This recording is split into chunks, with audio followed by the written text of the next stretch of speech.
দেখো তোমাদেরকে একটা জিনিস দেখাই, সেটা হলো এই দেখো মাম্মার জন্য আমি একটা মানে ফ্রক বানানোর চেষ্টা করছি, ফ্রক না ঠিক লং টপ টাইপের।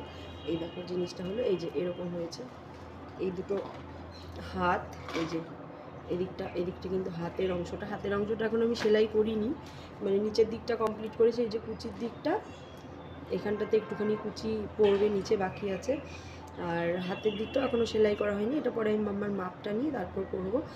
কিন্তু এখানে আমি একটা গড়বড় করেছি জানো, এই দেখো এইখানকার কুচিটা দেখেছো আমি পুরো উল্টো লাগিয়ে দিচ্ছি। এই দেখো এই দিকটা হচ্ছে সোজা, এই দিকটা হচ্ছে উল্টো, দেখতে পাচ্ছ? এই দেখো বোঝাই যাচ্ছে। তো এইবার এটাকে খুলবো, দিয়ে তারপর আবার এটাকে সেলাই করব। আর এটা আমি নিজে হাতে কেটেছি, নিজে হাতে আমার নতুন মেশিনে সেলাই করছি।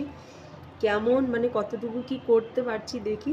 আর যদি ভালো লাগে, মানে এটা যদি ভালো হয় বানানোটা, তাহলে আমি এটা সেট করে মামাকে একটা প্যান্টও বানিয়ে দেওয়ার চেষ্টা করব। আর এটা কিন্তু কোনো পিস আমি কিনে আনিনি, এটা আমার একটা শাড়ির আঁচলটা দিয়ে আমি এটা করেছি। এই দেখো এরকম, মনে তো হচ্ছে ভালোই হবে, জানি না কেমন হবে। সম্পূর্ণটা হয়ে গেলে তারপর দেখাবো। টাটা।